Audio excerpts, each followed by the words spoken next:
Hey guys, Foxdrop here with another game commentary. This is a game previously played that I am looking back on. This is not a live game commentary, and today we're playing as Jungle ZED. I quite like Jungle ZED. I've always enjoyed playing him. I think the first Jungle ZED commentary that I've done was about a year ago, so I've been playing him for a fair amount of time, but he's never been an amazing jungler, and I've never really been that good at ZED, so yeah, that's why you don't see me playing too much. But I still think he's worth showcasing, which is what I'm doing today. So for my runes and masteries this game, it's pretty straightforward basically. My runes are just AD Reds, AD Quints, Armour lows, magic, resist, blues. I don't think you need to deviate too far from that. And masteries, I go 2190. I think I don't really think there's any alternative for that page. Just because you want to be as aggressive as possible basically, and you're an assassin, so you want a lot of points into those offensive stats.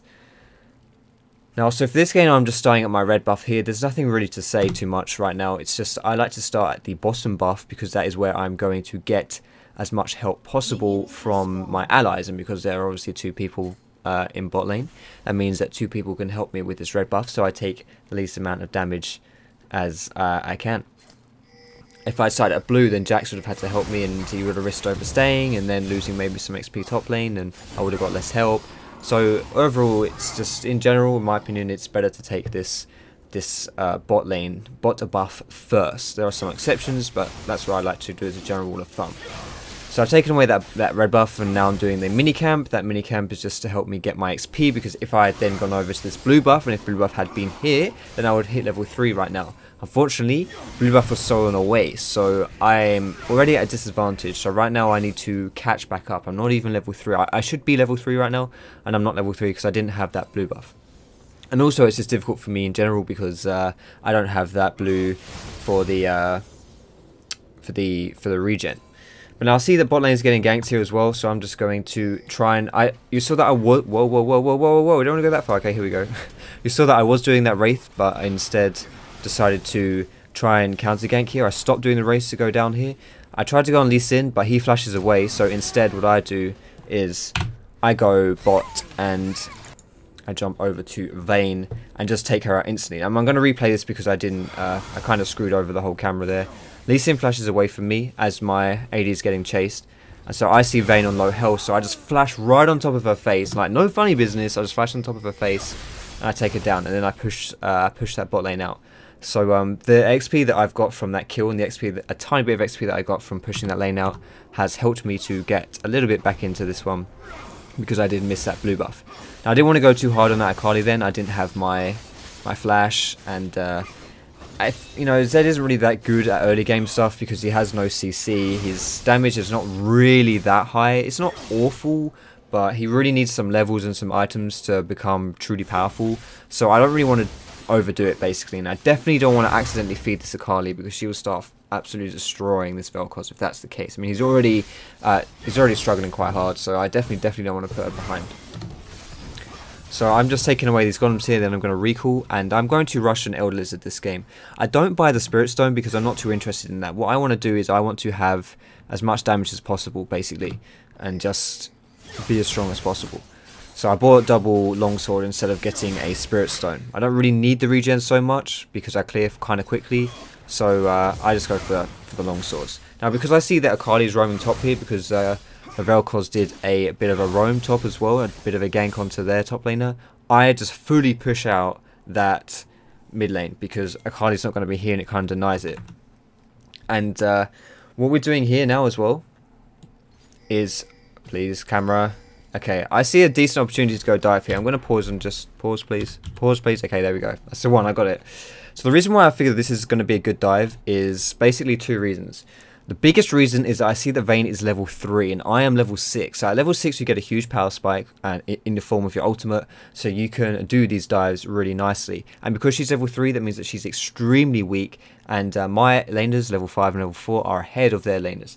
So that's why I think this dive is going to work. Even though they're on full health, it doesn't matter because they've got such low health in general from being low level that it should work out. So I engage onto this Vayne here. I unfortunately get exhausted, but thankfully I'm not tanking the tower. If I were tanking the tower here, this would be a really, really bad situation. But all I do is I just put down as much pain as possible, Janna walks for some reason too close to my... Everyone always forgets about your fadeaway shadow. They don't run away from it. So we get a 2-for-0 tower dive on bot lane here, which is... And we're going to get this tower too. I mean, this is a really, really good play. Really good situation for our bot lane. Now they can snowball so heavily. I mean, Annie's already really good at snowballing because she has so much damage as a support. But I mean, Jinx has 46 CS to Vayne's 17.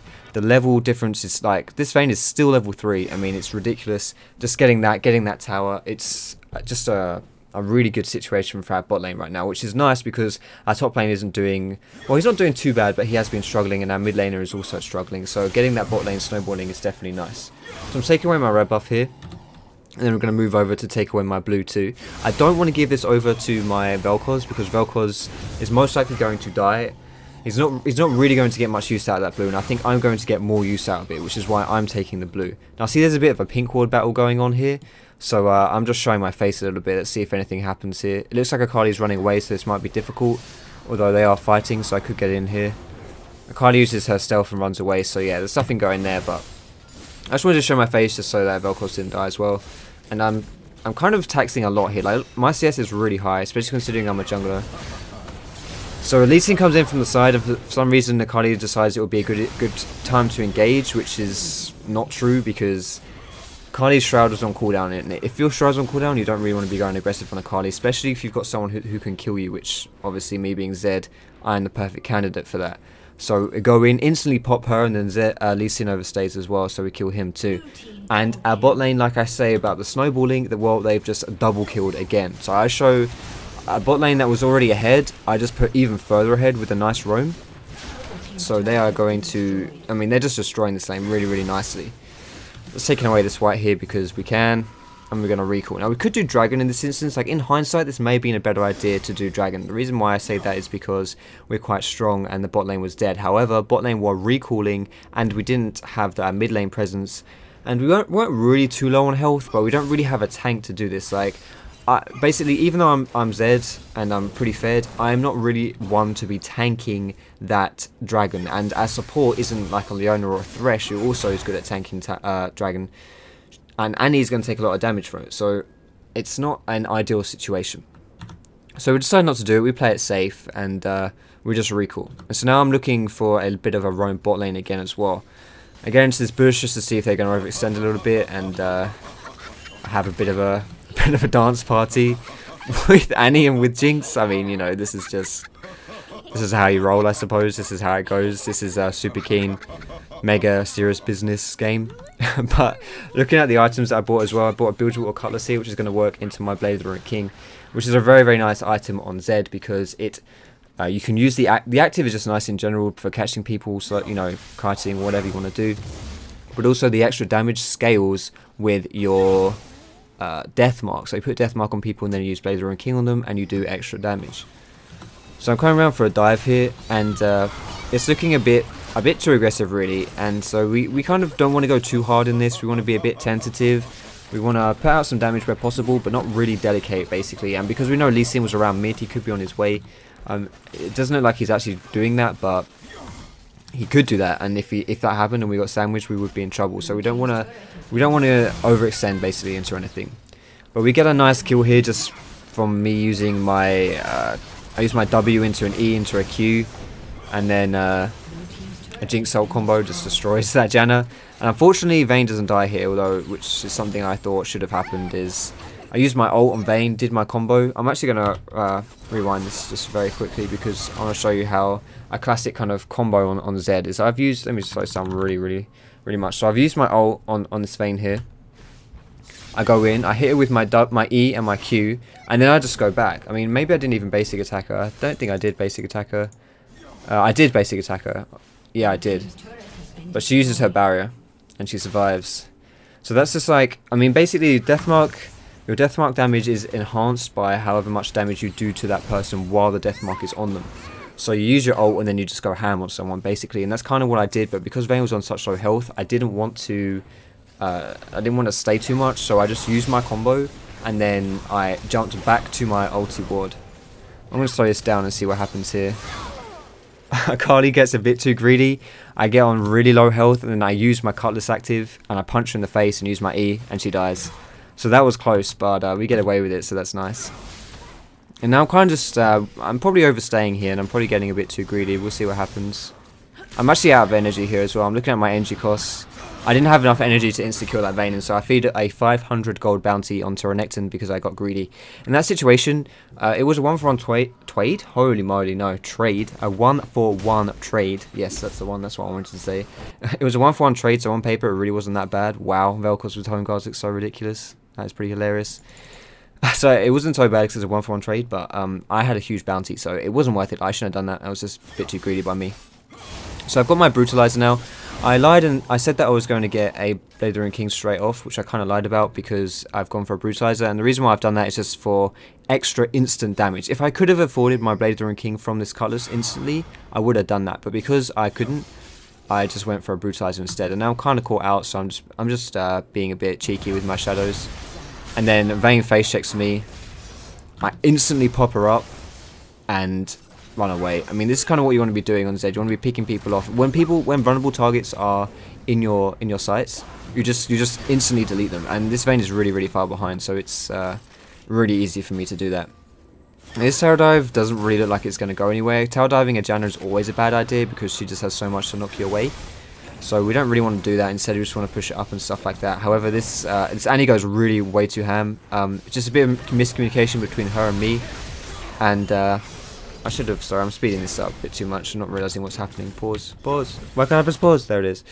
So Annie goes in behind here, and she instantly dies, thinking we're probably going to sandwich for a tower dive, which doesn't happen. Which is well, basically it's miscommunication. She thinks we're going in, and so she goes in, but we're not going in, so she just suicides basically. So just have to be a bit careful if you're ever going to go a bit ballsy, that people are going to follow you up.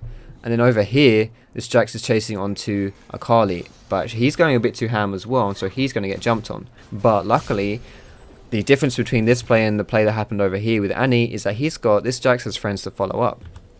So Vel'Koz uses his combo and hits all three of them, and this is just disgusting. I mean, I've got my Shadow in there, I'm doing all the AoE damage, Vel'Koz is doing 1,000,000 AoE damage, and then I'm just beating the crap out of people.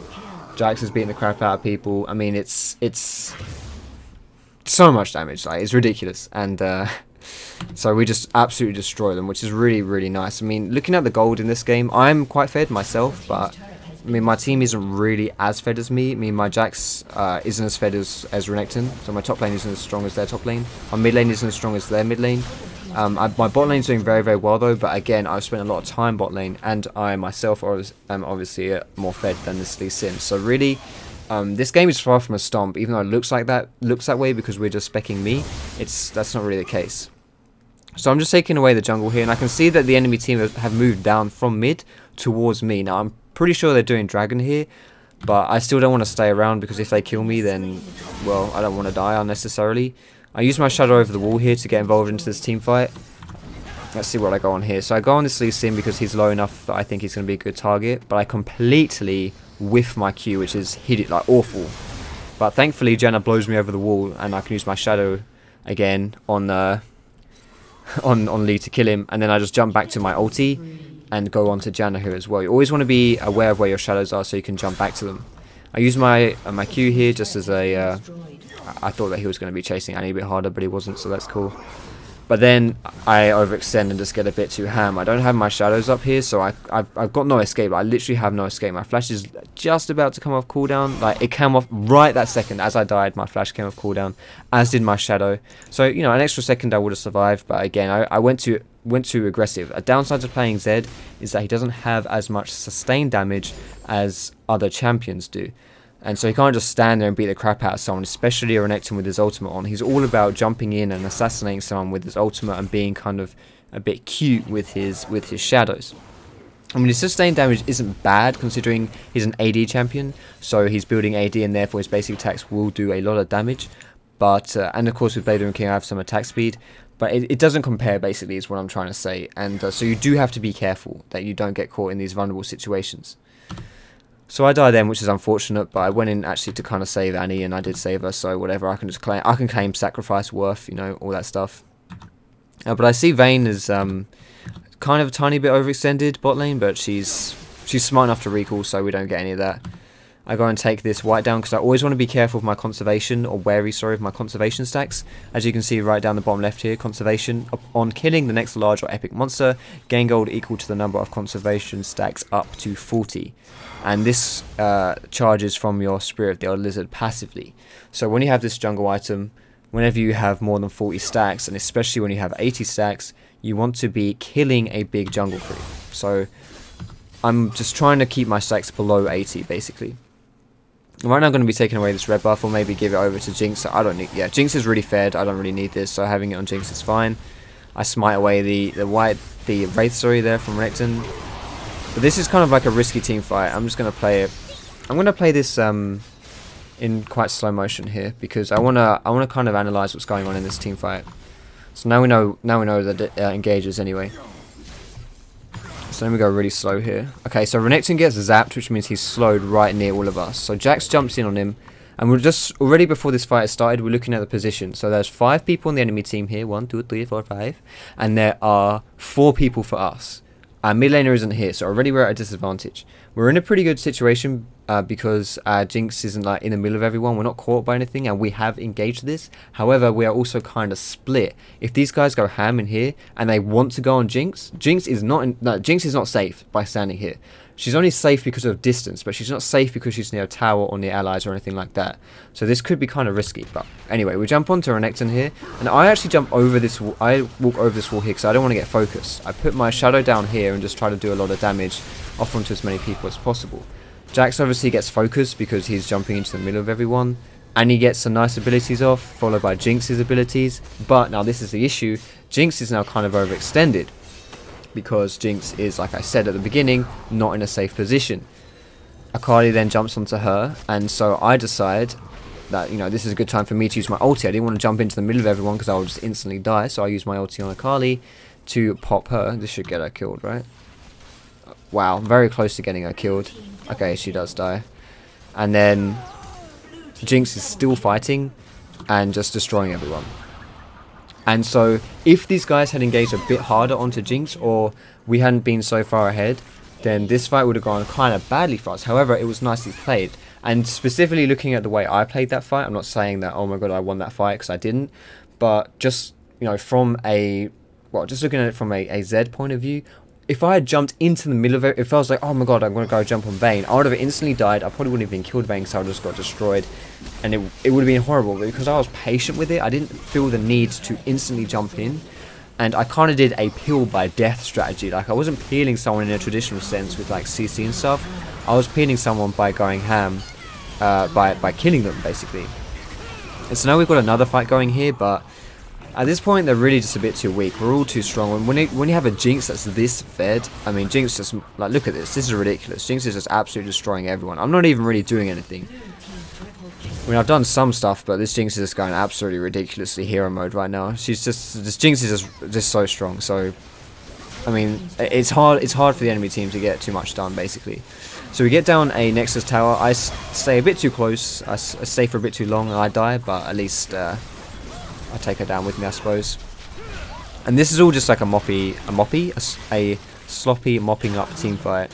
But again, look at this. Look how strong. Like, it's ridiculous. Like, whenever you have an AD carry who has a steroid, like Jinx has with her Q or Tristana or something, that person who is fed is, it's really disgusting to watch them, because they just rip through everyone. And this Jinx, I don't know how much gold she's got, but she doesn't have very. Jinx has 4,000 gold to spend as well. So she was doing all that while she was sitting on 4k in the bank. So now and she bought an Infinite Edge flat out. So yeah, that's it's pretty grim as far as the enemy team is concerned right now. Anyway, where am I? Here I am. So Dragon is up, which means we should probably want to take that away. We haven't had very good Dragon control this game at all. In fact, it's been pretty awful. So we should probably try and take this away, but I've just been kind of lazy. We catch Akali here as well, and although this Vel'Koz is low on health, it's still a good time to take Dragon. So right here we shouldn't be chasing, we should be taking Dragon, and it's actually a misplay by us to not be doing drag, but we're engaging a team fight. I use my ulti to just to engage onto Renekton, because I've got so much damage now with my last Whisper. Now that I bought this last Whisper, I have the damage to kill a Renekton, or to do a lot of damage to him, or basically just like it's now worth my time to ult this Renekton because I've got a last Whisper. So I use my last Whisper and we just like engage the fight and just absolutely destroy them basically. I mean, I suppose that's one reason why you wouldn't want to do Dragon at this point. It's just simply that we don't need it. Like, we can just fight them and win the game. Like, Dragon is nice. Dragon and Baron are nice ways. They're kind of like stepping stones to win the game. But when you've got like a plane ticket to the victory screen, you don't need to take those stepping stones. You just like jump at the enemy team, you fight them, and you win the game basically. So we kill down this second Nexus. This game is basically over now. We're all just kind of playing around, getting frags and stuff like that. I'm kind of interested to see why there's still 5 minutes left in this game though. Oh, okay, an inhibitor has respawned.